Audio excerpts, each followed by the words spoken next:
Human beings are the only life on earth that has this incredible capacity to change the course of your life. No other life form can do that. Human beings can alter the course of their life. Human beings can live one way for 5 years, tear up that script, live a totally different way the next 5 years. The first 6 years of my economic life, I wound up broke. Second 6 years, I wound up rich. Someone says, how did you do that? Here's number one. I discovered I was not a goose. Someone says, don't you have to do the second 6 years like you did the first 6 years? And jot this down. No. No, you don't have to live the second 6 years like the first 6.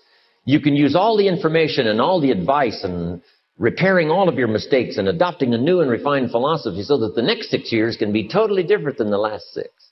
No other life form can do this.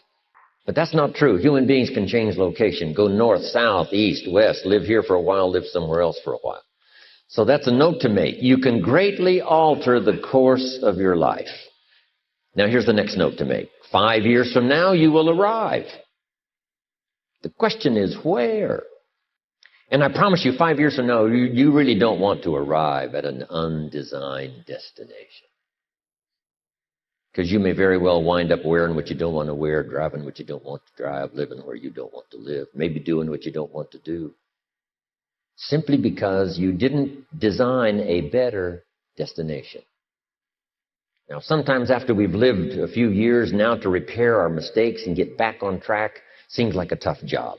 But here's the key, and it's so exciting to talk to the teenagers.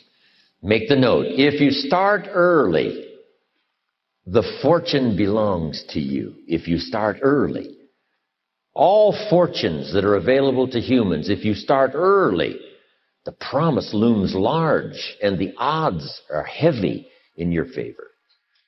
Now, yes, it's possible to do some radical things starting late and still arrive with some good treasures and some good things. But when you haven't got that much time left, now sometimes the decision has to be so drastic people are not willing to make it and they're too tired and too weary and too ill.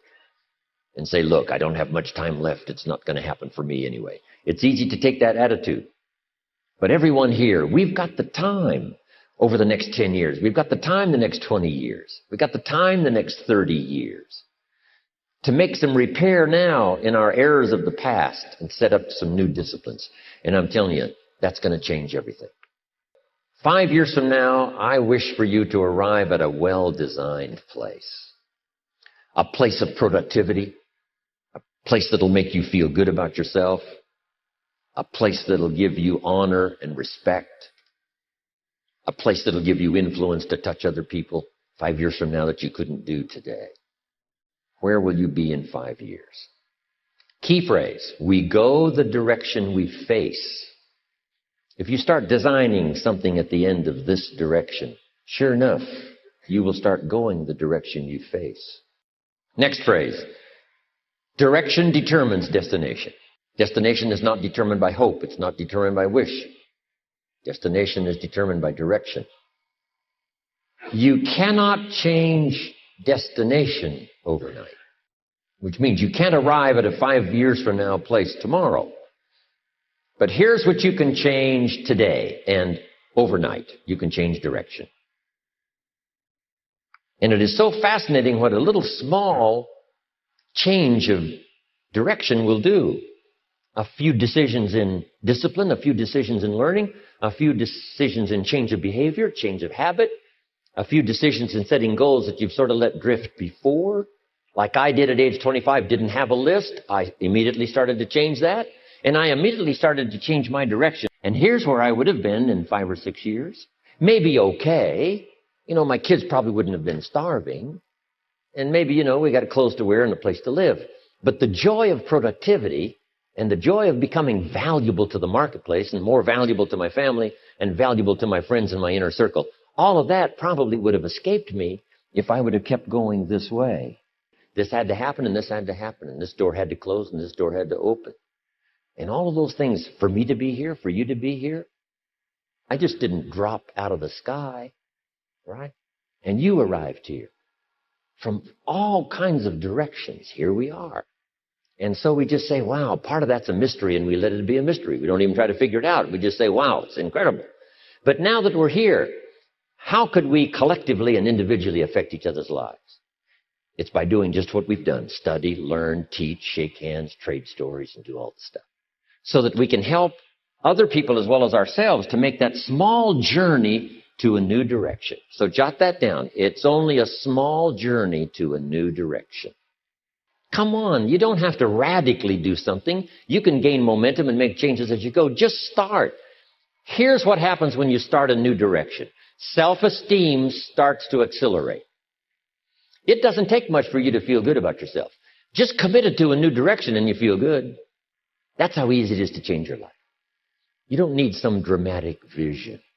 Just begin something.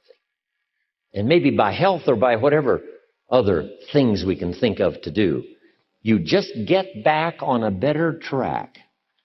Okay? It's a small journey. I met my teacher who helped turn my life around when I was 25. That's 6 years. At the end of the first 6 years of my economic life, I've got pennies in my pocket. I've got nothing in the bank. The creditors are calling saying, hey, you told us the check was in the mail. I'm embarrassed. I'm behind on my promises. I live in America. I'm 25-year-old American male. I got a nice family, every reason to do well. And I'm messed up. Now, what's messed up? I used to think it was the community that was messed up, and the country was messed up, and the government was messed up.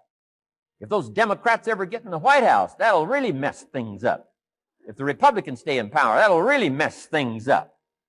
The economy was messed up. Interest rates are messed up. I thought all this stuff was messed up. Then I found out that's not what was messed up. I was criticizing the only thing I had to work with.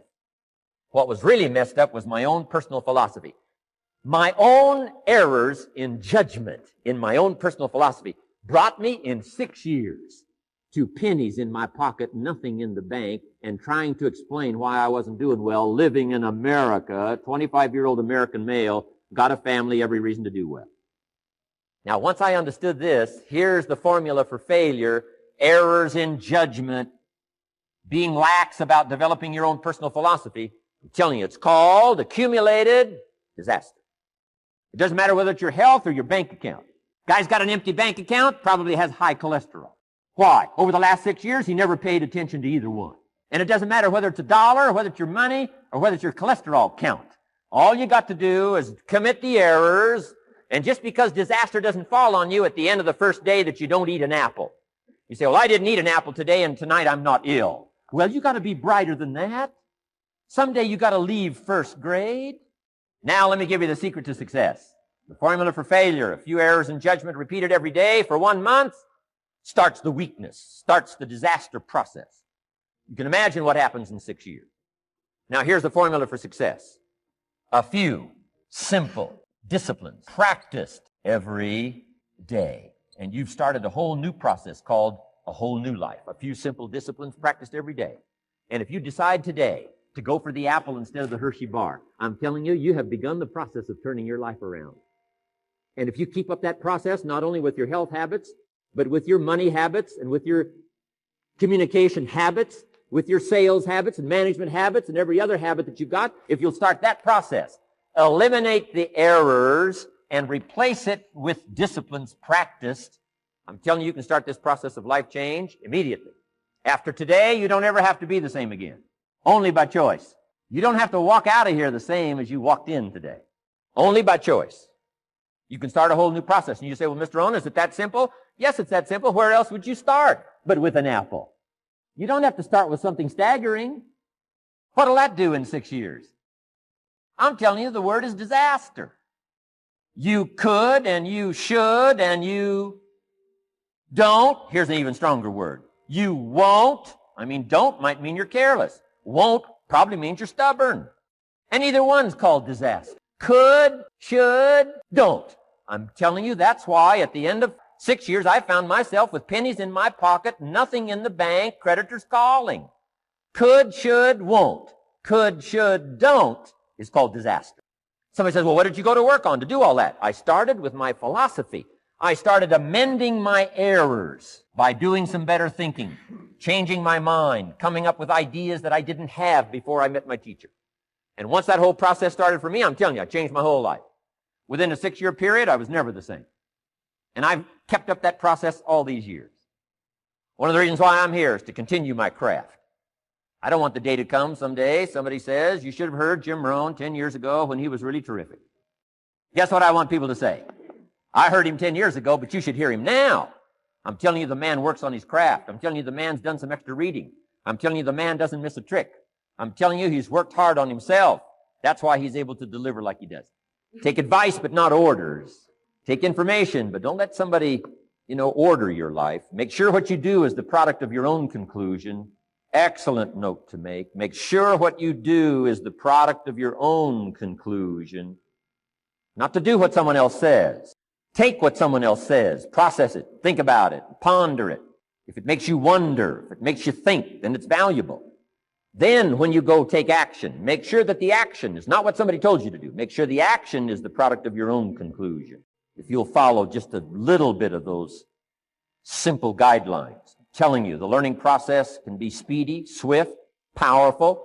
Your learning curve can go up, and then applying it to your business, your life, your family, conversations, equities of all kinds. You'll find some progress like I did that first 5 years when I met a teacher willing to share with me, turned my life around. Progress I couldn't believe happened for me. Philosophy, as I taught the last time I was here, philosophy, in my personal opinion, is the major determining factor in how your life works out. Philosophy, the major determining factor in how your life works out. Philosophy. To form our philosophy, you got to think, you got to use your mind, got to process ideas.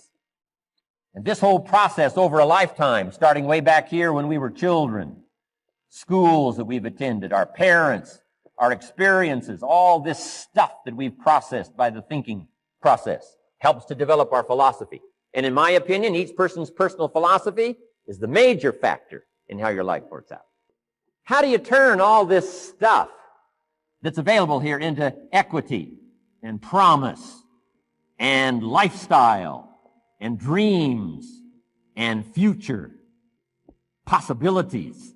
All of this that's possible now with human beings, how do you take all this stuff and turn it into this equities and values? Well, it starts with philosophy. So the seed and the soil and the rain and the sunshine, this is called, the economy and the banks and the money and the schools and everything that's available out there, processing information, what to do with all that, and turn it into equity and value. That is the major challenge of life, my personal opinion. What is the seed? What is the soil? What is the sunshine? What is the rain? Is it possible to take some of each of all the stuff that's available and turn it into food and turn it into value and turn it into nourishment, turn it into something spectacular and unique that no other life form can do? And the answer is yes. But you cannot deal with all this stuff and what to do with it unless you start refining your philosophy. Think, use your mind, come up with ideas, and strengthen your philosophy. Promise yourself you'll read the books until your skills change. Go to the seminars until you get a handle on it. Do it until it makes sense. Practice it until you've got it right. Don't give up until you get where you want to be, however long that is. Step by step, piece by piece, book by book, seminar by seminar, do it until. Go for it.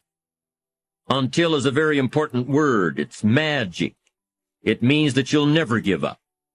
Don't miss the chance to grow, to pay the price. Until you learn, change, grow. You'll discover some of life's great treasures when you pay that price. As long as you're working toward your inner goal, your dream, then success is possible. But once you give up your inner vision, then you can never become successful. You never will become successful. Until doesn't even matter.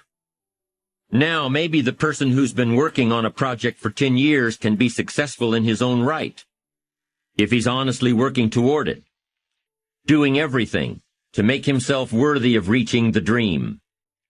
Really happy with where he is, doing it until. Then maybe he is a success. It's a personal thing. Going for it one step at a time. Going for small accomplishments along the way for however long it takes.